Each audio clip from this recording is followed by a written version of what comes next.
No livro de Êxodo, capítulo de número 2, embora a personagem que vou falar hoje seja uma mulher, eu tenho certeza que esta palavra também vai falar ao coração dos irmãos, da mesma forma que vai falar ao coração das nossas irmãs.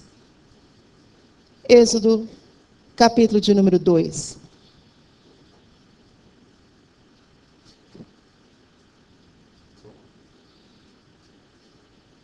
Quero parabenizar também todas as mães que aqui estão. Que Deus abençoe no nome de Jesus. E que hoje lhes dê um presente muito especial, aquilo que está no vosso coração. Todos encontraram, amém? Diz assim a palavra: E foi-se um varão da casa de Levi, e casou-se com uma filha de Levi. E a mulher concebeu e teve um filho, e vendo que ele era formoso, escondeu-o 3 meses. Não podendo, porém, mais escondê-lo, tomou uma arca de juncos, e a betumou com betume e pez, e pondo nela o menino, a pôs nos juncos à borda do rio. E a irmã do menino postou-se de longe, para saber o que lhe havia de acontecer. E a filha de Faraó desceu a lavar-se no rio, e as suas donzelas passeavam pela borda do rio. E ela viu a arca no meio de juncos, e enviou a sua criada, e a tomou. E abrindo-a, viu o menino, e eis que o menino chorava. E moveu-se de compaixão dele, e disse: Dos meninos dos hebreus é este. Amém? Podeis estar assentados. Esse texto é muito lindo porque fala de uma mulher muito especial. O seu nome não está neste texto, mas está no livro de Números, capítulo 26, verso 59. Esta filha de Levi chama-se Joquebede, a mãe de Moisés. Essa mulher, ela teve uma atitude tão importante, e por causa da sua atitude, Moisés veio a ser o libertador do Egito. Quando nós lemos aqui essa palavra, a Bíblia diz que ela concebeu e teve um filho. E nesses dias havia um decreto que todos os meninos deveriam ser mortos. O faraó implacável, e vendo que os hebreus cresciam muito, e para impedir, ele fez esse decreto que todas as crianças deveriam ser mortas. Mas nós vemos que o Senhor começou a agir. Desde o capítulo no primeiro aqui, a gente vê que as próprias parteiras, quando Moisés nasceu, sendo um menino forte, bonito e formoso, aquelas parteiras não tiveram coragem. E elas não mataram o menino como era, que deveriam ter feito, como era o decreto do faraó. Elas conservaram-lhe a vida. E a Bíblia diz que a sua mãe, então, começa a cuidar do menino. Imagina, irmão, uma pessoa marcada por Deus, o pulmão é uma beleza. É forte, é bonito, é formoso. E a Bíblia diz que Moisés era assim. Um menino bonito, um menino formoso. E a mãe escondeu por 3 meses. Mas imagino que depois de 3 meses, era impossível tapar a boca do menino quando ele chorava. Não é? Era com certeza que os ouvidos dos vizinhos iam ouvir o choro do menino. E as outras mães, como Joquebede, também estavam debaixo do mesmo decreto. E com certeza, muitas mães, temendo o faraó, elas mesmas lançaram seus filhos no Nilo. Mas havia no coração desta mulher, Joquebede, ela não queria ser desobediente, não foi desobediente ao decreto do rei. Mas quando ela colocou os olhos nesse menino, com certeza ela viu que naquele menino havia uma marca diferente, uma marca de Deus na vida daquele menino. E ela não deixou de cumprir o decreto do rei. Mas para cumprir esse decreto, ela trabalhou de uma forma diferente. A Bíblia diz, não podendo, porém, mais escondê-lo, tomou uma arca de juncos e a betumou com betume e pez, e pondo nela o menino, a pôs nos juncos à borda do rio. Em 2016, nós tivemos a oportunidade de estar ali no Egito. E nós navegamos neste rio Nilo, um rio de águas profundas, águas escuras. E nós tivemos a oportunidade de navegar ali. E quando eu estava olhando para aquelas águas, irmão, tem que ter muita coragem.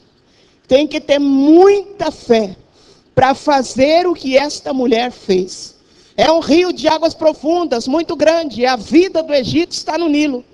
E esta mulher, ela, para colocar o menino naquele rio, ela não deixou de colocar, ela colocou no rio. Ela lançou o menino no rio. Mas ela preparou uma arca de juncos e a betumou. Esse betume era como um piche que ali envolvia aquele cesto, não permitindo que a umidade e nem a água entrasse naquele cesto. Ela lançou o menino no rio, mas ela trabalhou primeiro naquele cesto. Ela disse: não vou descumprir o decreto, ele vai para o Nilo, mas vai protegido. Isto, irmãos, eu vejo a fé daquela mulher. A fé, ela abre caminhos. A fé, ela abre portas. A fé, ela abre a visão para a gente ver coisas que os outros não estão vendo. E foi isso que aquela mulher fez. Quem sabe as outras mães não tiveram esta ideia, mas Joquebede, cheia de fé, ela trabalhou naquele cesto. Vai para o Nilo, mas não vai morrer nele. Vai para o Nilo, mas não vai sucumbir neste rio. E nesta noite, eu sei que muitas mães estão aqui. Nós não podemos impedir que os nossos filhos andem, venham navegar, venham ali mergulhar no Nilo, mas cercados com esse cesto de oração, eles vão conseguir navegar neste rio, não vão afundar, vão nos dar orgulho e vão ser bênçãos na casa de Deus.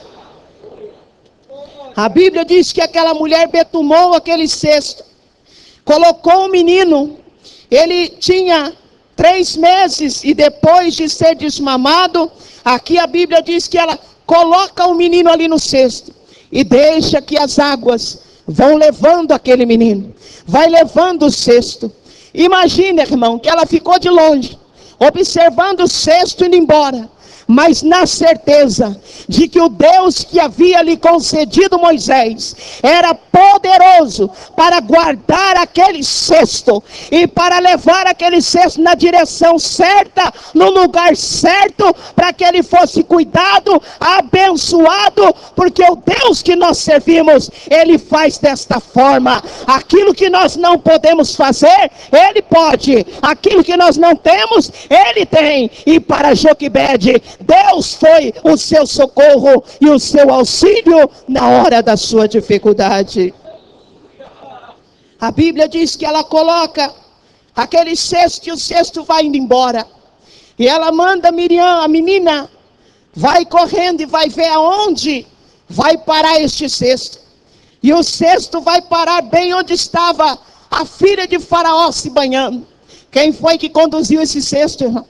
Quando você coloca um cesto na água, e como a gente viu a agitação da água daquele rio, era para ele ir indo para qualquer outra direção, mas foi justamente para a direção onde estava a filha de Faraó. Quem conduziu aquele cesto foi o Deus que está aqui nesta noite. É o mesmo Deus que vai conduzir a vida do seu filho e da sua filha. Ele é o mesmo, ele não muda. A Bíblia diz, irmãos, que aquele cesto foi parar bem onde estava ali a filha de Faraó e as suas moças, suas donzelas. E quando ela vê aquela arca de junco, a Bíblia diz que abrindo, ela viu o menino. E o menino chorava. Que coisa tremenda. Quem sabe naquele balanço do rio cestinho, era para o menino estar dormindo. Mas quem sabe quando a filha de Faraó colocou os olhos naquele cesto. Quem sabe Deus não enviou um anjo ali e disse: abre a boca agora, porque o teu socorro que eu preparei está chegando. Pode chorar, abre o peito e chora, porque ela vai te ouvir, vai se comover. E assim foi com a filha de Faraó. Ela se comoveu quando viu aquele menino ali, e ela disse: esses meninos é dos hebreus. O decreto era do seu pai. Ela podia ter pego aquela criança e dizer ao seu pai: olha, esse menino é dos hebreus. Ele foi colocado no cesto. A pessoa que fez isso estava desobedecendo o seu decreto. Então eu trouxe até a tua presença, o senhor fala o que o senhor quiser. Mas Deus, irmão, Deus trabalha até usando aqueles que não são dos nossos, aqueles que não são do nosso meio, aquele que não nos conhece. Quando Deus quer nos abençoar, Deus usa até jumenta para falar, para que nós possamos ser abençoados. E aqui esta moça se compadece daquele menino. E a irmã, e eu acho engraçado isso, então disse sua irmã, a filha de Faraó: irei eu a chamar uma ama das hebreias, que crie este menino para ti. A menina estava de olho, e quando viu que a mulher colocou o olho naquela criança e puxou o cesto, ela chega e diz: olha, se a senhora quiser, eu vou arrumar alguém para cuidar desse menino, para amamentar esse menino, porque ela sabia que era o seu irmão. Então Deus usou aquela moça, aquela menina, para dizer: olha, deixa que eu vá chamar alguém para cuidar deste menino. E a filha de Faraó disse: vai. E foi-se Miriam e chamou a sua mãe. Então lhe disse a filha de Faraó: leva este menino e cria-mo, e eu te darei salário. E a mulher tomou o menino e o criou. Olha que coisa interessante, como Deus reverte as coisas, irmão. Deus manda que aquela menina fale com a filha de Faraó. A filha de Faraó dá ouvido àquela menina hebreia. E aí agora vai, chama a sua mãe. A mãe vem correndo. E aqui ela recebe Moisés de volta em seus braços. E agora, longe daquele decreto, o decreto já não tinha mais poder sobre Moisés, porque ele estava sobre o cuidado da filha de Faraó. E aí Joquebede cuida desse menino e ainda recebeu salário para alimentar e cuidar do seu próprio filho. Talvez alguém, irmão, já olhou para o seu filho, para a sua filha e já disse: isso não dá nada, isso não presta, manda embora de casa. Eu me lembro que quando o meu sobrinho, ele era usuário, e muitas vezes até mesmo da nossa família, meus parentes diziam: manda embora este vagabundo, isso não presta para nada, isso é só para dar trabalho. Mas minha irmã sempre dizia: mas é o meu filho, não mando para fora de casa, Deus vai fazer uma obra. Hoje ele é presbítero da Assembleia de Deus ali em Maringá, casado e abençoado, porque ela não desistiu dele. Joquebede poderia ter desistido, mas ela não desistiu daquilo que Deus lhe deu. E aqui a palavra diz que ela recebeu recompensa para cuidar do seu próprio filho. E naquele tempo era comum que uma criança se amamentasse de 3 a 5 anos. E quando aquele menino foi desmamado, então a mãe entregou a filha de Faraó. Mas neste tempo, irmão, um tempo pequeno, neste tempo, foi o suficiente para Joquebede orar por ele. Foi suficiente para implantar algumas coisas no coraçãozinho daquele menino, que mais tarde veio aflorar, quando ele se levantou contra aqueles soldados egípcios. Ele ainda era pequeno, mas a instrução de Joquebede ainda estava no seu coração. Irmã, talvez você hoje passou um dia triste, seu filho não estava em casa, saiu sem te dar notícia, quem sabe tem sido tristeza para a sua vida. Mas eu quero te dizer, se você está apostando como esta mulher apostou, ela ensinou, mesmo ele estando estando no Egito, ela estava acreditando. Aquilo que eu ensinei, as minhas orações não foram perdidas. O Senhor vai guardar ele naquele lugar. E guardou mesmo. Quando ele voltou, ele veio como libertador. Ele não veio como egípcio, mas veio como servo de Deus, para libertar o povo da escravidão e para fazer uma grande obra. Acredita no teu filho, irmã. Acredita no teu filho. Talvez alguém olhe e não veja potencial, mas como eu disse, a fé nos dá visão para ver coisas que não existem. Veja pela fé a vitória na vida do teu filho. Ele formado na faculdade, um empresário, uma pessoa abençoada, um servo de Deus, uma potência nas mãos do Senhor. Veja pela fé o que Deus pode fazer na vida do seu filho. Acredita, irmão. Acredita. Acredita, Deus pode fazer todas as coisas.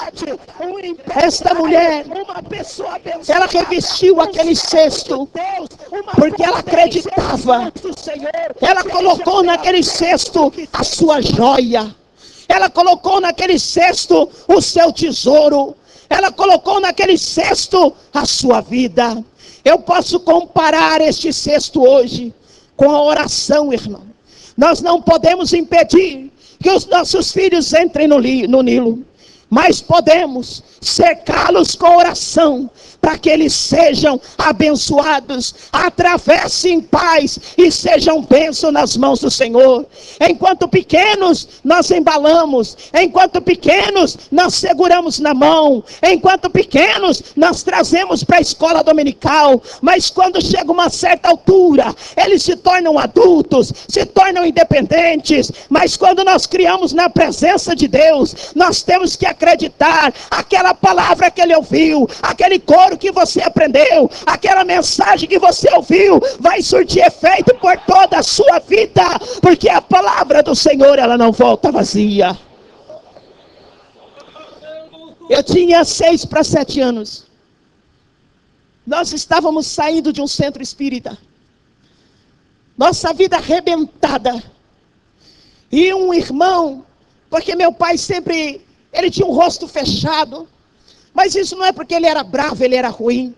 Era o jeito, a fisionomia dele. Um rosto fechado. E eu sou muito parecida com meu pai. Às vezes eu estou quieta, estou parada, aqui fica franzido assim. E as pessoas pensam, está uma fera. Mas não é, irmão, é o jeito da madeira. É assim mesmo. Eu puxei muito com meu pai. E os irmãos, os que eram evangélicos e trabalhavam com ele, tinha muito medo de chegar para o meu pai e falar de Jesus. E meu pai não gostava de crente mesmo. Então as pessoas tinham medo de se aproximar dele. Mas o irmão da igreja batista, ele chegou para o meu pai, minha mãe cancerosa. Ele chegou e disse, olha, leva a dona Maria. Leva ali, tem um salão, tem um curador lá. Não era curador coisa nenhuma, era um missionário. Lá tem um curador, meu pai gostava disso, curador, garrafada, e aquela coisa de que se fazia muito. Meu pai gostava disso. E ele foi. Num domingo saímos de casa. A mãe não estava bem, mas nós fomos para aquele salão. Antes de chegar naquele salão, nós ouvimos o barulho do hino que eles cantavam. Quem cantar aqui se alegrará. Quem cantar glória a Jesus, a sua vida ele conduz. E nós entramos naquele salão. Naquela noite, foi uma noite diferente. Foi uma noite especial. Aquele missionário, ele estava em cima de uma mesa. Não tinha cadeira naquele salão. Essas cadeiras confortáveis, mas não dava nem para pensar. Era todo mundo em pé. Aquele salão cheirava doença. E ele estava em cima de uma mesa. E ele dizia, Jesus Cristo salva, Jesus Cristo cura, e Jesus Cristo batiza com o Espírito Santo. No final daquela mensagem, ele perguntou quem queria aceitar Jesus. Meu pai levantou a mão, minha mãe levantou a mão também. Eu não entendi nada, mas também levantei a mão. Na primeira escola dominical que eu fui, eu ainda não tinha 7 anos, mas eu nunca mais esqueci. O pastor que deu a aula aquele dia, ele cantava o coro: Jesus vem, Jesus vem, Jesus vem me buscar. E ele deu para nós, era assim uma ovelhinha, naquele tempo era mimeógrafo, ele passou, que tem um cheiro forte aquele papel, e lá estava uma ovelhinha, e dentro daquela ovelhinha estava escrito: o Senhor é meu pastor e nada me faltará. Nunca esqueci, irmão, e o Senhor continua sendo meu pastor, e eu continuo esperando Jesus vir me buscar. Mas eu aprendi na escola dominical, por isso vale a pena investir no seu filho. É o maior investimento que você faz na terra, é investir no seu filho, trazendo para a casa de Deus. Meu pai me levou muito cedo, mas no decorrer da vida, irmãos, a gente passa por algumas dificuldades. E como esta mulher, a Bíblia fala que Joquebede passou por esse momento difícil, de ter que lançar o seu filho no Nilo, e ter que acreditar nos seus ensinos, acreditar na sua oração. Eu também, irmãos, quando eu estava na igreja já jovem, e sempre ali participando, tinha um moço na igreja, ele cantava no coro, ele estava dentro da casa de Deus. De repente foi se chegando a minha família, começou a cantar com a gente, e assim a gente foi se conhecendo e começamos a namorar. Foram quase 2 anos, e sempre aquele amor pela igreja, e cantando, e a Aurora acreditando, né? É uma bênção de Deus. Meu pastor esteve na minha casa, perguntou: está tudo bem, Aurora? Eu disse: está tudo bem, pastor. Ah, então tá bom. Mas Deus já havia tocado no coração dele alguma coisa, mas ele não quis me dizer nada. Meu pai também sentiu alguma coisa, mas sabe aquela coisa de pai: não vou falar, porque senão vai machucar, vou magoar. Também não me falou nada. E eu me casei, irmãos. Me casei num sábado, dia 24 de setembro. Me casei no sábado. Na segunda-feira, este meu esposo chegou a mim e disse: olha, eu não quero mais saber de igreja, não quero mais saber de crente, e também não quero mais saber de Bíblia. Bíblia para mim é do diabo, e a igreja é o inferno. E nunca mais ele quis passar e ir para a igreja. Então começou o meu sofrimento. Foram 7 anos no inferno. Mas a minha mãe nesse tempo, minha mãe, ela orava muito e dizia: nós vamos vencer esta batalha. Por isso que eu disse que tudo que eu ouvi aqui nesta noite falou muito forte no meu coração. Porque ela dizia: nós vamos vencer esta batalha, nós não vamos perder esta guerra. E ela começou a campanha de oração. E ela não ia para a igreja, irmão, para ficar sentado, levantando. Ela entrava na igreja, pastora Gil, ela dobrava os joelhos, e ela só levantava dos joelhos quando o pastor encerrava a bênção apostólica e dizia amém. Aí ela se levantava e ela dizia: eu vou fazer esta campanha, Deus colocou no meu coração e Deus vai te dar vitória. Irmãos, eu estava cansada de apanhar, eu estava cansada de ouvir palavrões, eu estava cansada de passar vergonha com os vizinhos, eu tinha vergonha de ir para a igreja, porque todos me conheciam, os jovens me conheciam, as irmãs do círculo de oração me conheciam, os obreiros me conheciam, e meu pai, pastor. Então foi um tempo de muita luta, de muita dificuldade.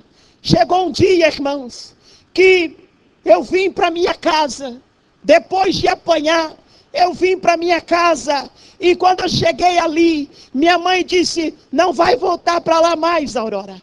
Mas sempre que ele vinha me buscar, eu juntava minhas coisas e voltava para casa, porque para mim era uma vergonha ser uma pessoa separada. Eu não queria ser separada, eu queria ter uma família. E naquele dia, ele veio de tarde, ele dizia: vamos bem, vamos para casa, me perdoa. E eu fui para casa. Naquela tarde, ele foi até a gaveta, pegou uma faca enorme. E eu tinha o meu menino com 2 anos e meio. E ele disse: vai morrer todo mundo aqui agora. E a minha casa era afastada das outras casas, era uma casa nova que a gente tinha construído. E ali, meus irmãos, o meu coração parecia saltar, querendo sair pela... E eu estava ali naquela angústia, na beira da pia. Ele pegou a faca e foi para o quarto, onde meu filho estava no berço. E eu não fui atrás dele. Eu fiquei na beira daquela pia dizendo: Deus, guarda o meu filho, livra o meu filho, não deixe que ele faça nada com meu filho. E ele voltou para a cozinha novamente, colocou a faca na gaveta, pegou o carro e disse: eu vou te levar para a casa da tua mãe. Eu tenho outras mesmo, e elas são melhor do que você. Elas dão 10-0 em você. Você é pano de pé, você é pano de chão. Você é para eu fazer isso aqui, ó, limpar os meus pés. E eu voltei para a casa da minha mãe. Quando cheguei ali, relatei a minha mãe. Minha mãe disse: eu sabia. Quando você saiu, eu senti um frio aqui dentro do meu coração, um aperto no meu coração. Quando você saiu, eu dobrei meus joelhos e disse: Deus, envia os teus anjos lá. Eu não estou lá, mas envia os teus anjos para que guarde ela e o Marcelo lá. E assim, meus irmãos, segui o meu sofrimento. Aí chegou um dia que um vizinho, ele sabia onde era a minha casa, mas não sabia onde era a casa dos meus pais. E ali ele foi, num bar que tinha a umas 4 quadras para cima da minha casa, da casa dos meus pais. E quando ele chegou ali, ele estava lá, junto com o moço, e ele estava tramando fazer algo terrível. Ali ele combinou com aquele moço, que era um traficante de Santa Catarina, fugitivo de Santa Catarina. Ele combinou com aquele moço a compra de um revólver. Aquele revólver era para mim, irmãos. As balas eram para mim e para meu filho. E ele combinou, tratou tudo ali naquela sexta-feira. E foi combinado que na quarta, eles fariam ali, ele faria o pagamento e pegaria a arma. Naquele dia 16 de março, ele foi comigo, disse: eu não quero mais você, vamos para o fórum, vamos acertar. E nós fomos. Acertamos tudo no fórum. Quando saímos do fórum, ele passou no banco. E ali ele pegou o único dinheiro que tínhamos ali, que era R$700. Naquele tempo era muito dinheiro. Eu disse: mas para que você fez isso? Ele falou: o dinheiro é meu e eu faço o que eu quero. E aí ele pegou aquele dinheiro, irmãos, me deixou na casa do meu pai e minha mãe. E ele foi para aquele bar para pegar o revólver. Só que quando ele entrou, aquele moço entrou dentro do carro. E ele abriu o porta-luva e ele viu o pacote de dinheiro. Porque hoje temos nota de 100, de 50, então não dá tanto volume. Mas naquele tempo não tinha nem nota de 20, era só de 10 a nota maior. Então deu um volume grande. Quando aquele moço viu aquele pacote de dinheiro, sendo ele um fugitivo, ele viu ali o meio dele fugir. E ele não ia deixar a arma, porque era o seu instrumento de trabalho. Quando ele pegou ali e viu que o rapaz pegou a arma e tomou o dinheiro, eles entraram em luta corporal dentro daquele carro. Saíram brigando, lutando na frente daquele bar. E aquele moço descarregou 4 tiros. E ele ficou na porta daquele bar. Meu pai passou meio-dia e viu um movimento de polícia, tanta gente ali. Ele viu uma pessoa no chão, mas ele não sabia que era o seu genro. Ele ficou na porta daquele bar, meus irmãos. E eu estou aqui hoje para dizer a você que eu fui colocada num cesto de oração. E é por isso que eu estou aqui de pé nesta noite. Deus falou que ia restaurar a minha vida. 6 anos depois, Deus me deu o pastor Ivo Machado, que é uma bênção de Deus na minha vida, que é o meu companheiro, que é meu intercessor, que é a pessoa que me ajuda em oração, é a pessoa que tem sido a minha alegria. Eu quero que você hoje invista na oração, porque a oração não é perdida. Invista na oração e Deus vai guardar aqueles que são seus, mesmo que você não possa fazer nada. Há um Deus do céu que pode fazer tudo, porque Ele fez isso na minha vida. Naquela esquina, onde muitas vezes eu passei chorando, naquela esquina onde muitas vezes eu passei com as malas e o meu filho nas costas. Eu voltei, irmão, com a Bíblia em punho, para dizer que Jesus salva, que Jesus cura e que Jesus liberta.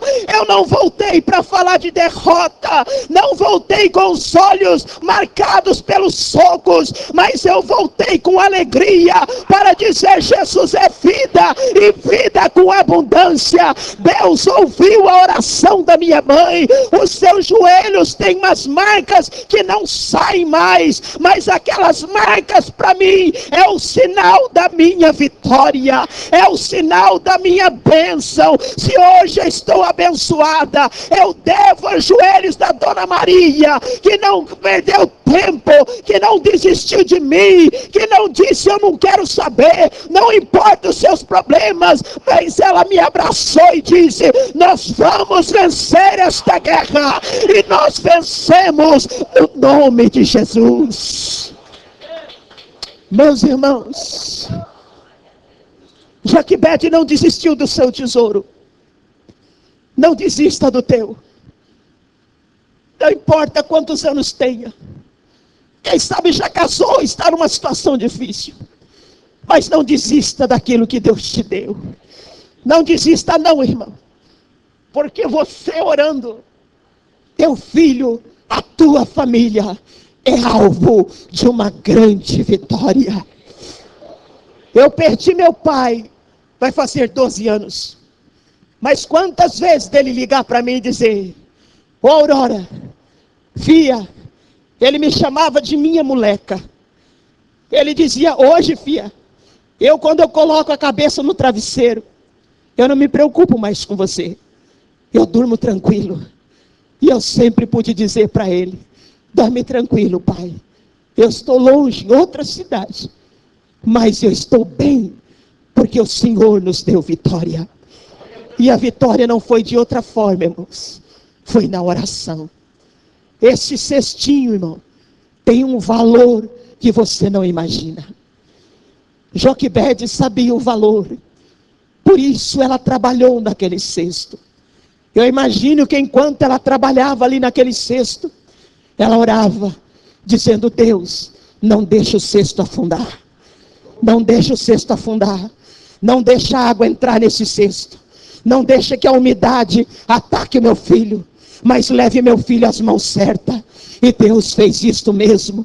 Levou para onde ele seria estudado. Ele ia aprender tudo o que acontecia no Egito, para depois voltar e libertar o povo com tanto poder, com tanta graça. Seu filho vai ser o mesmo. Vai ser uma bênção nas mãos do Senhor. Vai ser um instrumento de Deus na terra. Queira o diabo ou não, será um instrumento de Deus na terra, para abençoar vidas, para abençoar cidades, para abençoar nações, porque ele está nas mãos certas, ele está nas mãos de Deus.